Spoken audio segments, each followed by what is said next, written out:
प्यारे बच्चों, आज हम आपको पढ़ाएंगे त्रिज्यखंड का क्षेत्रफल पढ़ाया था हमने आपको, वृत्तखंड पढ़ाया था। आज हम त्रिज्यखंड के क्वेश्चन आपको कराएंगे। ठीक है। आप इस चैनल पर अगर आप पहले नए हैं तो इसको सब्सक्राइब करिएगा, लाइक करिएगा, कमेंट जरूर करिएगा कुछ समझ में ना आए तो। ठीक है। आइए चलते हैं, क्वेश्चन चालू करते हैं। 6 सेंटीमीटर त्रिज्या वाले एक वृत्त के एक त्रिज्यखंड का क्षेत्रफल ज्ञात कीजिए जिसका कोण 60 है।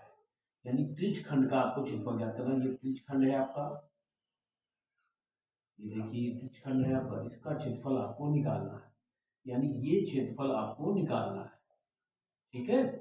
तो अब इसका ये मान लिया सेंटर, केंद्र मान लिया ओ है। कोण आपको देखो 60 दिया गया है और त्रिज्या आपको 6 सेंटीमीटर ये आपको दी गई है। ठीक है। तो यानी त्रिज्या आपको कितनी दी गई है? 6 सेंटीमीटर। कोण कितना दिया गया है? 60 अंश दिया गया है। बस अगर त्रिज्या कोण मालूम है, डायरेक्ट लगाओ त्रिज्यखंड का क्षेत्रफल। त्रिज्यखंड का क्षेत्रफल बराबर होता है pi square, pi r square theta बटे 360। पाई का मान मालूम है 22/7। आर का मान कितना दिया है? 6 × 6 स्क्वायर रखा है इसलिए 2 बार रखा है ना। थीटा का मान 60 दिया है बटे 360। अब आप काट लो, 60 से काटोगे 6 बार जाएगा, 6 से काटोगे 6 कट जाएगा। इसका सीधा सीधा गुणा करना, आपका आंसर आ जाएगा। सिंपल ऐसे ही क्वेश्चन बोर्ड में आता है। ठीक है। बस फॉर्मूला याद होना चाहिए। 6 का गुणा कर देंगे, 6 बचा यहाँ पर, 6 दूनी 12, 6 दूनी 12 1 13, 132/7 ये सेंटीमीटर स्क्वायर आपका आंसर। याद रखना, यूनिट जरूर लिखना। बोलते हैं मात्रक, इंग्लिश बोलते हैं यूनिट। सेंटीमीटर स्क्वायर जरूर लगाना, क्षेत्रफल में सिर्फ स्क्वायर लगाना है आपको। ठीक है। सीधा सीधा आपका आंसर, इतना आपको काम करना है। ठीक है। बात समझ में आ गई? बिल्कुल सिंपल है। त्रिज्यखंड का क्षेत्रफल बराबर पाई आर स्क्वायर थीटा बटे 360। पाई आर स्क्वायर थीटा बटे 360 होता है। ठीक है। पाई का मान 22/7। मान लो जो दिया जाए कुछ और दे दिया, पाई का मान ये रखिए आप, फिर वही रखना होगा आपको। ठीक है। ना दिया जाए तो फिर 22/7 रखना है। 22/7, 6 × 6 60/360। अब 60 से 60 कैंसिल हो गया, 0 0 कैंसिल कर दिया, 6 से 100 कैंसिल कर दिया। ठीक है। तो अब जो बचा 6, इसका मल्टीपल हमने यहाँ पर कर दिया।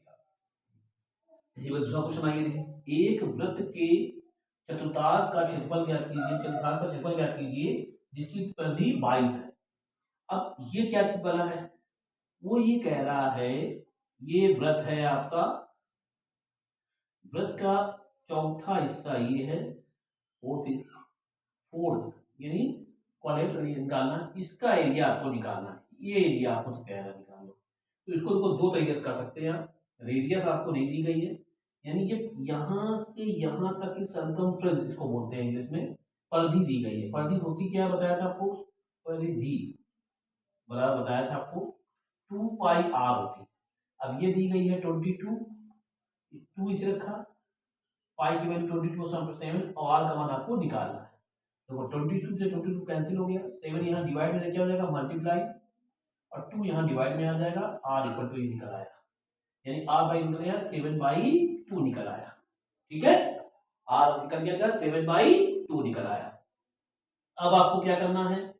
आर निकल आया, इसका एरिया निकालना था। चाहो तो देखो ये 90 होता है, याद रखना। अब चाहो तो ये फॉर्मूला से निकाल सकते हो, या आप एरिया का यानी कि ये सर्किल का एरिया निकाल लो, होता है पाई आर स्क्वायर। देखो दो तरीके से कर सकते हो इसको आप, या तो इससे कर लो, पाई आर स्क्वायर थीटा बटे 360, यहाँ रखोगे आप 90 और यहाँ रखो 360, वही आएगा। देखिए मैं दिखाता हूँ, यानी इसी को बोलेंगे वृत्त के चतुर्थांश का क्षेत्रफल। वृत्त के चतुर्थांश का क्षेत्रफल बराबर, बहुत इंपॉर्टेंट क्वेश्चन है, पाई आर स्क्वायर थीटा अपॉन 360। अब पाई आर स्क्वायर, थीटा का मान 90 है, अपॉन 360, इससे काट दिया, 4 आया, यानी आया पाई आर स्क्वायर अपॉन 4। देखो आगे भाई, चाहे तो डायरेक्ट कर सकते थे इसको, यानी पूरे एरिया का 4th पार्ट, यानी 1 यानी 4 पार्ट आप निकालिए आप उसको।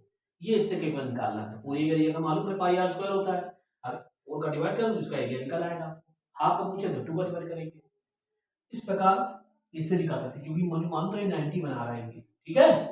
अब पाई की वैल्यू 22.7, आर की वैल्यू 7/2 इंटू 7/2 और थीटा का मान तो जब नहीं आते तो रख चुके हैं पहले से। और अपॉन में कितना है 4, तो 1/4 7 7 कैंसिल हो गया, 2 से इसको कैंसिल कर दिया, 11 आया, मल्टीपल करोगे तो 77/8 आ जाएगा।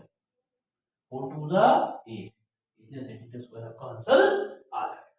समझ में आ गई बात? बहुत इंपॉर्टेंट क्वेश्चन है यार, बिल्कुल सिंपल क्वेश्चन आता है एग्जाम में, बोर्ड एग्जाम में आता है। इसको आप खूब अच्छे से देख लीजिए, बोर्ड में श्योर आता है, ये क्वेश्चन इंपॉर्टेंट है बोर्ड के लिए। और ये भी आता है, मतलब एक क्वेश्चन आना है बिल्कुल सिंपल आएगा, आपको सबको दिया जाएगा, आपको करना होगा, क्योंकि 2 नंबर या 4 नंबर में आता है, बिल्कुल सिंपल क्वेश्चन देते हैं वो। समझ में आ गई बात? तो इसी प्रकार क्वेश्चन और आपको लगाइएगा, फिर नहीं आए तो पूछिएगा, ठीक है? बात समझ में आ